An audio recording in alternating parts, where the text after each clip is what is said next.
gratuita de eFly Academy. ¿Quieres más contenido y quieres más charlas? Visítanos en www.eflyacademy.com. No dejes que otros pilotos vuelen por ti. eFly Academy es una escuela que demuestra que las distancias y los horarios no son excusas para volar. Piloto privado, piloto comercial, en avión. Tenemos también cursos de inglés en la aviación, cursos de multimotores, cursos de habilitación de vuelo por instrumento, cursos abiertos como aviación avanzada, aviación para todos y cursos de diferentes aeronaves. Vas a contactar con nuestro asesor académico en el más 506-85-74-49-49 en toda Latinoamérica, desde los Estados Unidos hasta Argentina también. Y puedes incluirnos desde Europa. El día de hoy tenemos un tema bien importante porque refiere a esas percepciones que nos dan nuestros sentidos.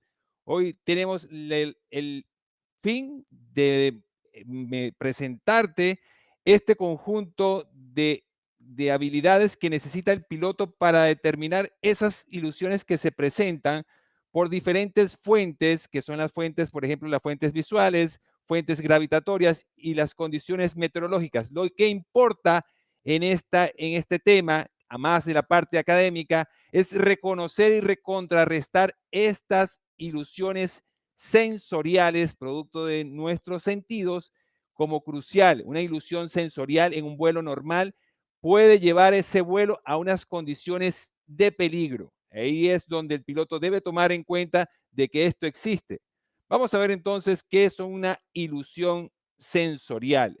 Y aquí dice que son percepciones engañosas de los estímulos sensoriales, los cuales no se alinean con la realidad. En otras palabras, es una interpretación equivocada o errónea de la información que reciben nuestros sentidos. ¿Y cuáles son nuestros sentidos?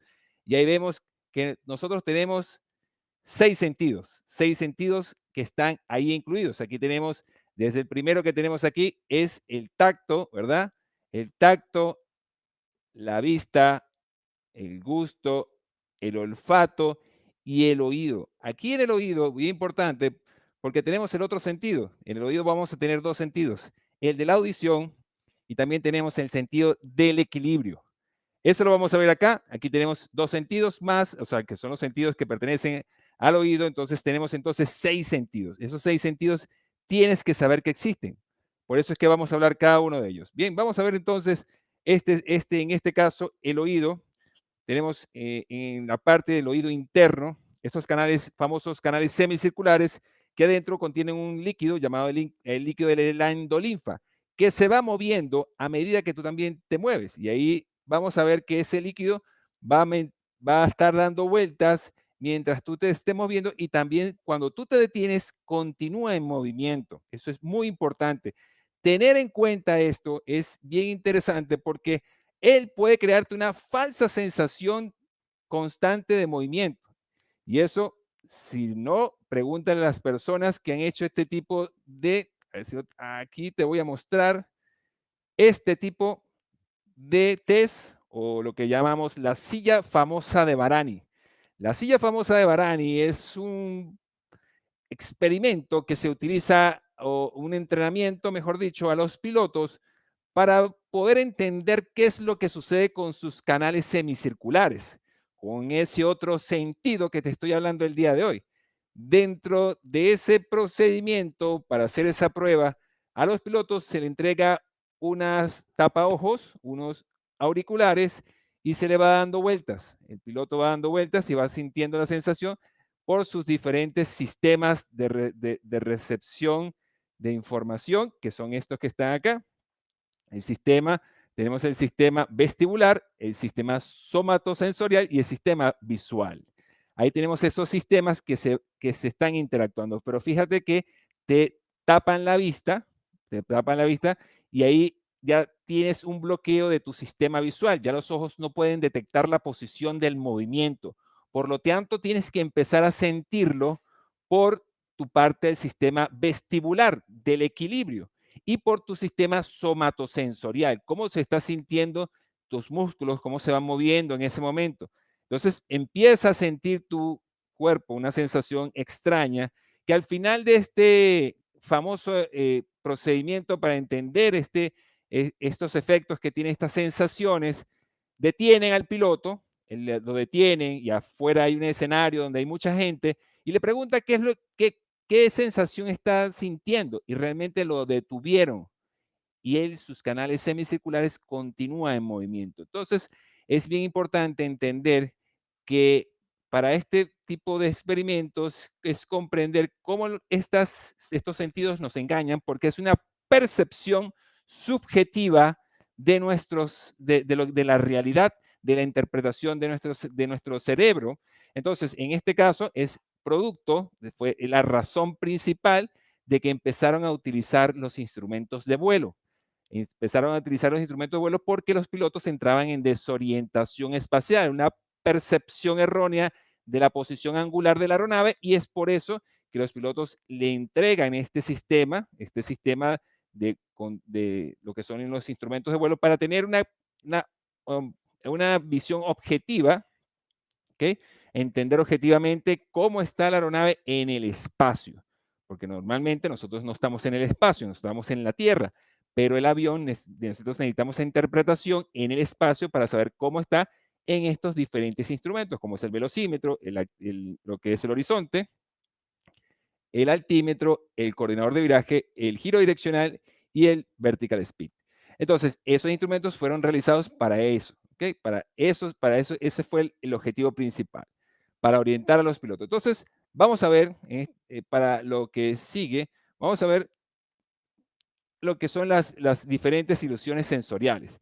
Aquí tenemos las diferentes ilusiones sensoriales, cómo el cerebro empieza a interpretarlo de los diferentes sentidos y de los diferentes sistemas, estos sistemas que están aquí, que son los sistemas que ayudan a la orientación y el movimiento. Esos sistemas trabajan integrados, es un sistema integrado, así como nosotros tenemos el control del piloto automático y unos diferentes sistemas que integran a la aeronave. Aquí tenemos un sistema completo de información que necesita ser interpretado, y es quien lo interpreta es nuestro cerebro, ¿ok? Nuestra parte del cerebro empieza a interpretar toda esta información gracias a la recepción de nuestros sentidos. Entonces vamos a ver estos diferentes escenarios que son la inversión. Aquí la inversión es un cambio brusco de altitud, ¿ok? Que crea una ilusión de caer hacia atrás. ¿Qué es que cae hacia atrás? Por ejemplo, en el caso vamos a ver aquí, en el caso de la inversión, vean acá, esto puede suceder, es muy posible que en una ida al aire, el piloto sienta que está subiendo muy inclinado y requiera bajar la nariz, por ejemplo. Ahí tenemos una sensación porque entendemos que el piloto no está en condiciones visuales y que está en condiciones instrumentales, o que de repente no está en referencia con el terreno y el piloto baja la nariz en esa sensación. Es una sensación de inversión del movimiento de lo que está sintiendo. Y es muy peligroso porque está bajando la nariz en ese momento, en un momento donde en este tipo de maniobras que estamos haciendo ejemplo, él subió, ¿ok? Hizo el ascenso, frustró la aproximación, e inmediatamente se sintió en mucho ascenso y baja la nariz. Ese es un tipo de ilusión. Vamos a ver la siguiente ilusión. Vamos a ver la ilusión que está acá, la ilusión de Coriolis. En el caso de la ilusión de Coriolis, movimiento rápido de la cabeza provoca una ilusión de aceleración o giro.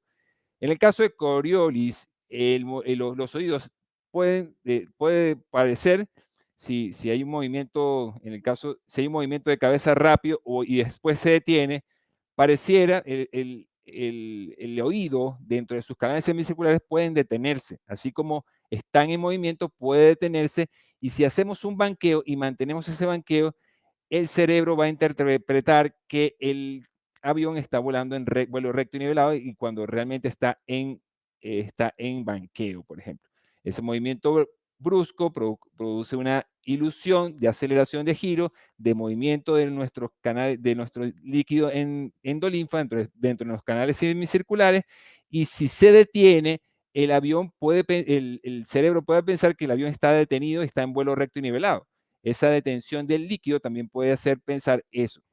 Luego tenemos el caso del ascensor, del elevador, que es el caso de que, por ejemplo, dentro de una nube, se hay una corriente ascendente, este piloto crea que la aeronave está subiendo y el piloto reacciona forzando la nariz hacia abajo, ¿ok? Induciendo un descenso en ese caso. En ese caso, cuando induce el descenso, o sea, lo tenemos aquí, el elevador o el ascenso, él crea, el hecho de subirlo, él empuja la nariz hacia abajo por la sensación que siente de estar en ascenso. Esa es otra ilusión que se siente sensorial, inmediatamente empuja la nariz. Bien, vamos a ver el siguiente.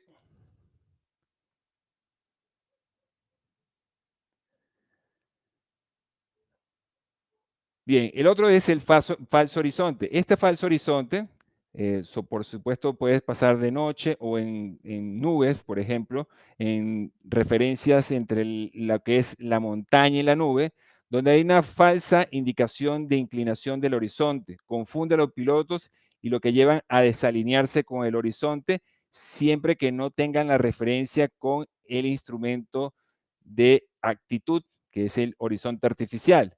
Vean que como las estrellas, ahí no están confundiendo, vean en este caso el actual horizonte y esto es lo que está percibiendo el piloto. Vean aquí, aquí tenemos el cielo, ¿ok?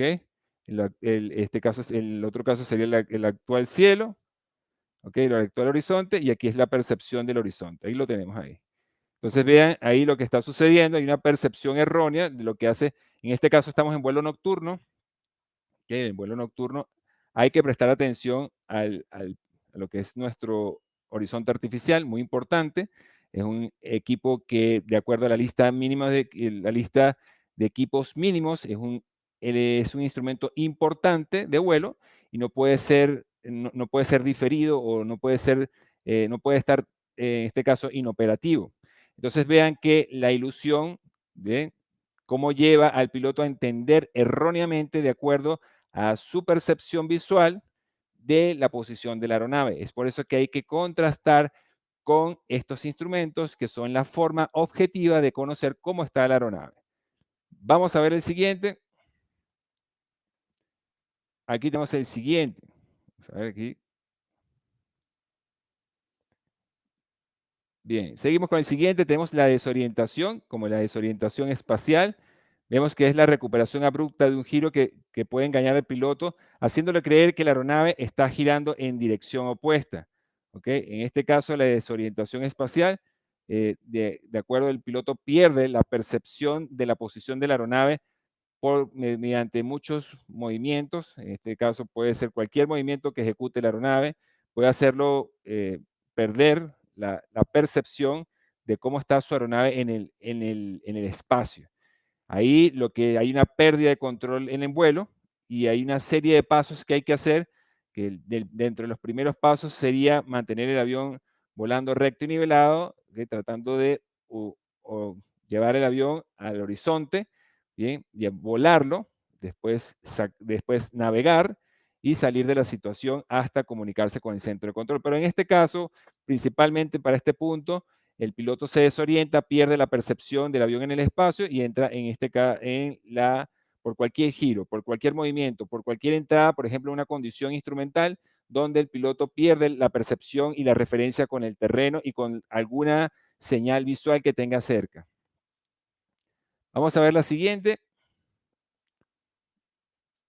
Bien, aquí tenemos lo que es la autoquinesis, es durante la noche. Este punto es bien importante, que durante la noche las luces que están a lo lejos, una estrella, parece estar en movimiento. Esto parece que el piloto entiende y cree porque no tiene más referencia y el piloto puede perder el control de la aeronave al intentar alinearse con esa luz en movimiento. Y ahí está este ejemplo que está aquí, es un ejemplo que se hace en talleres donde los pilotos van, se sientan en un cuarto oscuro y ven una luz en el fondo y pareciera que esa luz lo estuviera persiguiendo, pero no, la luz está en un solo sitio. Eso también pasa con los pilotos que se quedan viendo la luz fija o personas que tratan de ver la luz fija buscando ovnis, por ejemplo. Ahí tienen una forma de que pueda confundirlos y pensar que esa luz lo está siguiendo. Es una ilusión sensorial, ¿ok? ¿ok? Producto de esa ilusión óptica de esa luz en el fondo oscuro. Vamos a ver la siguiente.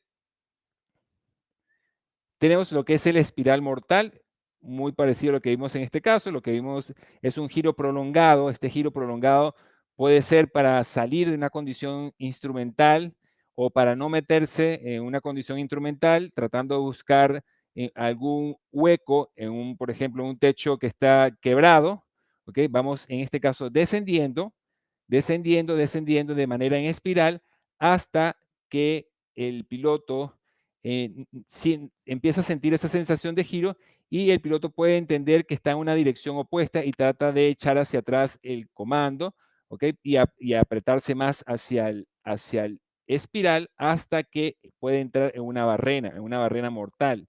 Y aquí está donde el piloto puede entrar en esta parte de la desorientación y muchos de los accidentes aéreos han sido esta consecuencia debido a que han querido utilizar esta maniobra, una maniobra que debe estar monitoreada. Los pilotos deben estar inconscientes, el piloto que monitorea, el piloto solo puede entrar en desorientación espacial, pueden ver, por ejemplo, aquí que tengan una nube y casualmente en este lugar exista un hueco donde el piloto quiera meterse porque el aeropuerto está hacia acá. Entonces el piloto quiera empezar a descender, a descender, a descender, a descender hasta que sus canales semicirculares pueden hacerle entender que estás dando la vuelta en sentido contrario hasta que pierde la orientación, empieza a entrar en una desorientación espacial y estas fuerzas de giro hacen que sus canales semicirculares se empiecen a engañarlo hasta que puede entrar en esa barrena mortal. Luego de eso tenemos el siguiente,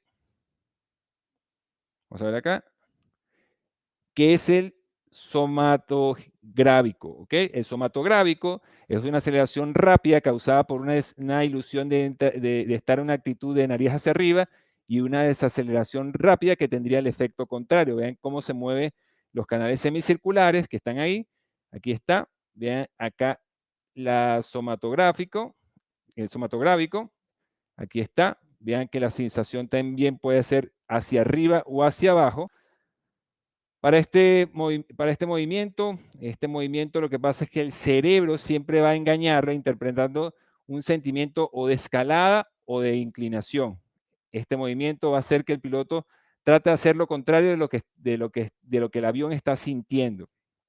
Y ahí tienen otro tipo de sensación que el piloto empieza a interpretar. Bien, ¿por qué suceden estas cosas, estas ilusiones empiezan a sentirse?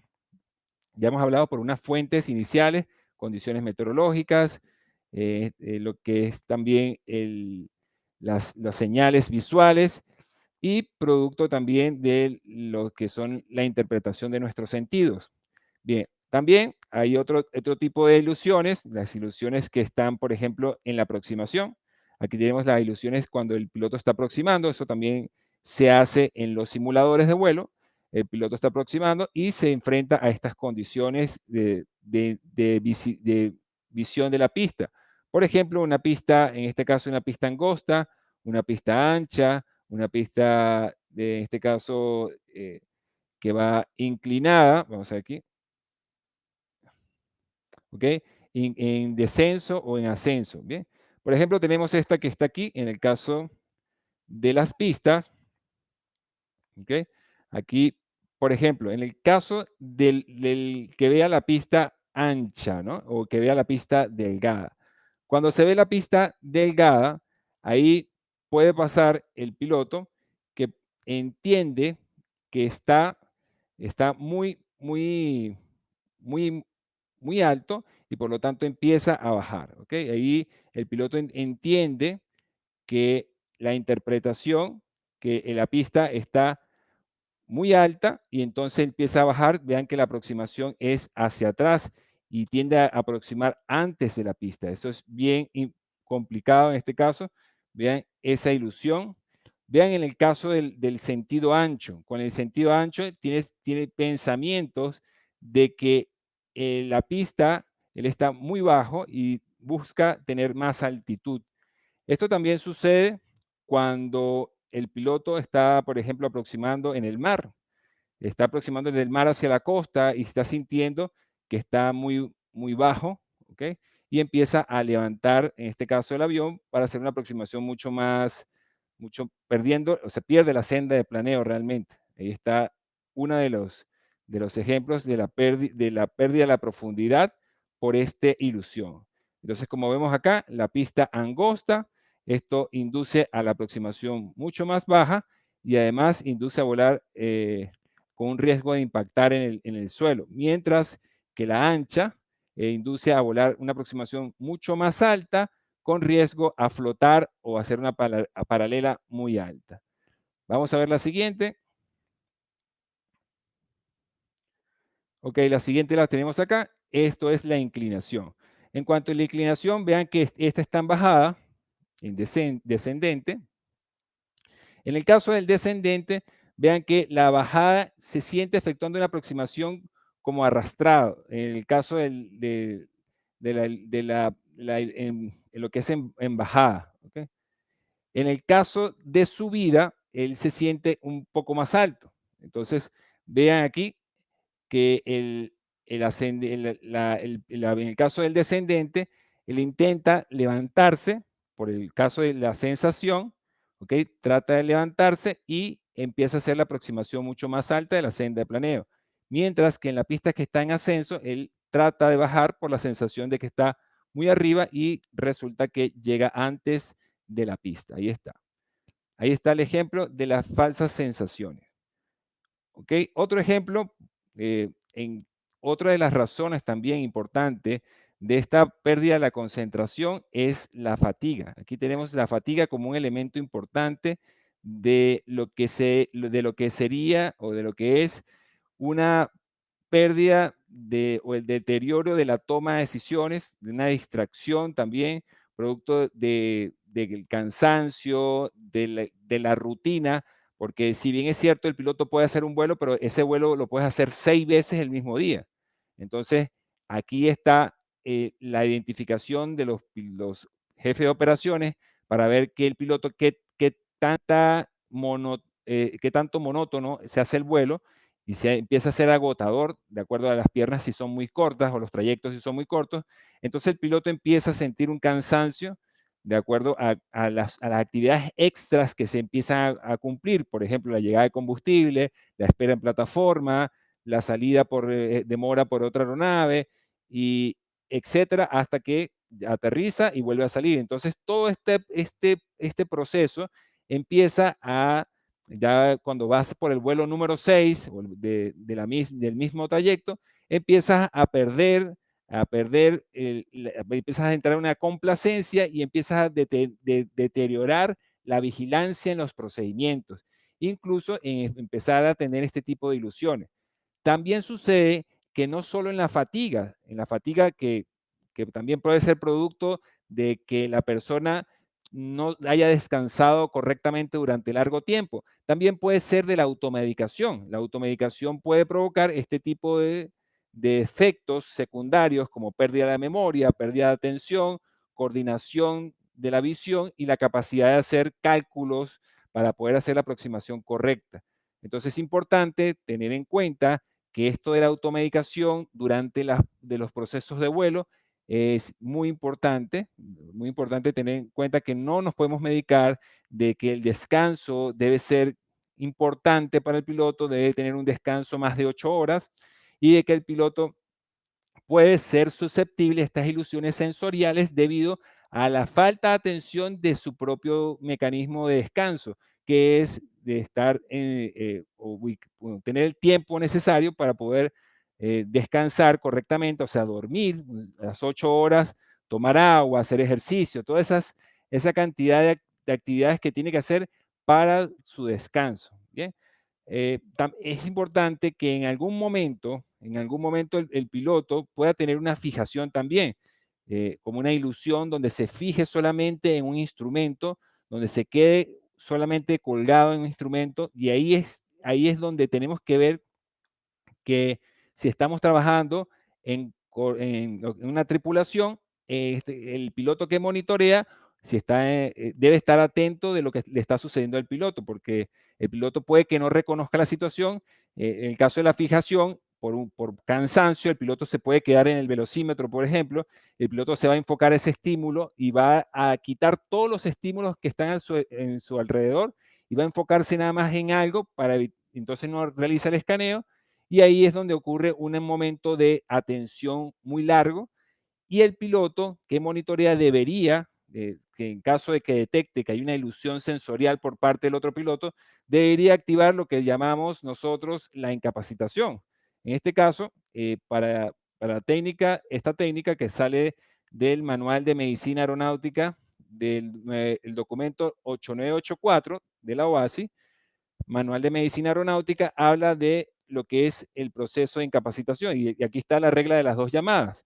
La regla de las dos llamadas se formula en respuesta a la necesidad de detectar incapacidades veladas antes que se convierta en un problema crítico, en este caso para el vuelo. Según la regla de los miembros de la tripulación de vuelo, deberían sospechar con un poco de margen de duda de que uno de ellos está sufriendo una incapacitación.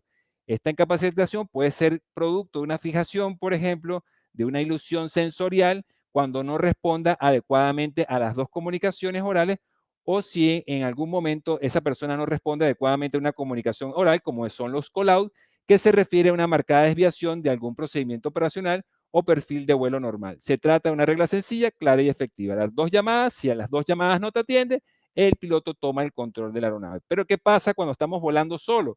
Ahí el piloto tiene que saber detectar cuando está entrando, utilizar medidas para contrarrestar, cuando está entrando una ilusión sensorial. Muy importante esto porque no todos los pilotos vuelan en tripulación, pueden volar solo en SRM, single pilot, y ahí puede pasar que el piloto no esté atento a esta ilusión sensorial.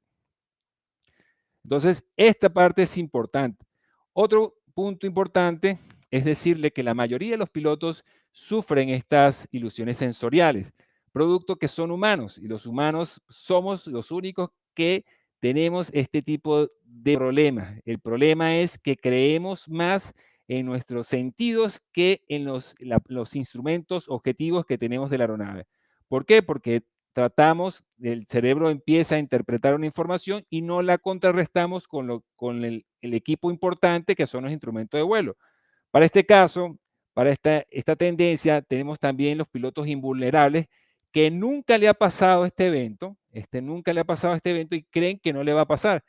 Pero indudablemente, si ellos creen que no le va a pasar al invulnerable, si no se protegen, va a pasar lo mismo y puede pasar algo peor.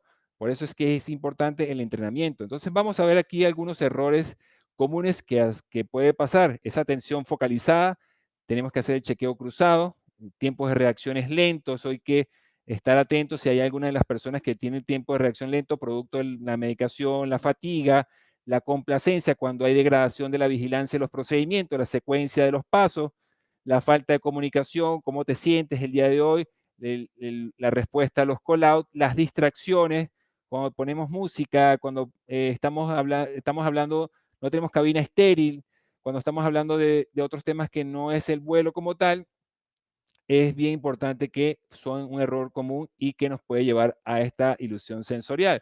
Las técnicas de chequeo cruzado no se utilizan, no hay un piloto que monitoree y el rol del piloto en single pilot que está volando solo es bien importante que tenga alguna técnica de contrarrestarlo. Si no, el piloto puede entrar en una desorientación espacial.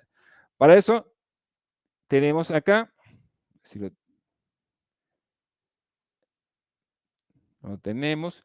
Bueno, aquí tenemos sería una regla mnemotécnica que utilizaríamos. Vamos a ver, aquí la tenemos. Aquí tenemos la regla mnemotécnica para estas ilusiones sensoriales y se llaman ICE-FLAS, la podemos llamar ICE-FLAS, inversión, Coriolis, elevador, falso horizonte, inclinación, autoquinesis, espiral y somatográvico. Aquí estas ilusiones sensoriales pueden pasar desapercibidas, el piloto tiene que contrarrestarlas. ¿Cómo la va a contrarrestar? Bueno, la de contrarrestar, como dijimos al principio, no solamente es la parte de alerta, de la parte de la formación académica, sino también en las maniobras el piloto podría, bien sea en simulador o bien sea en el avión, respetando las alturas y teniendo una consideración con la maniobra, por ejemplo, actitudes inusuales. Las actitudes inusuales, poner el avión en actitud, en este caso hacia arriba o hacia abajo, para que el piloto pueda interpretar cómo está su aeronave para la recuperación de su aeronave, cómo la va a recuperar para el sentimiento de estas fuerzas de giro durante las maniobras también, y si es posible entrar a lo que son estos talleres o estos sitios donde a los pilotos les hacen este tipo de pruebas para que sientan cómo interpretan esta sensación. Estas sensaciones, cómo las interpretan, sensoriales, estas ilusiones, cómo las va interpretando su cerebro y cómo ellos deberían actuar y cómo deberían contrarrestar estas medidas. Esto indudablemente se ve en los simuladores, en el vuelo real y en la parte académica. También, si cuando haces tu examen médico te hacen preguntas y en el caso del neurólogo te puede también evaluar si es que tienes todavía alguna duda, puedes conversar con el neurólogo para que te dé un poco de explicación con eso. También el otorrino, es importante que el otorrino puedas conversar con él porque algún problema en tu parte de tu oído, bien sea una despresurización, volar con gripe, volar enfermo, eso es muy importante, que te cuides tus oídos debido a que en nuestros oídos tenemos dos sentidos, que lo hemos hablado, el sentido, lo que sería la audición y el equilibrio. Bien, entonces con esto sí terminamos el día de hoy. Gracias por estar con nosotros, gracias por estar puntual. No olvides seguirnos por nuestras redes sociales y visitarnos en www.eflyacademy.com. Nos vamos a ver con más temas. Hasta luego y no dejes de aprender. Chao, chao.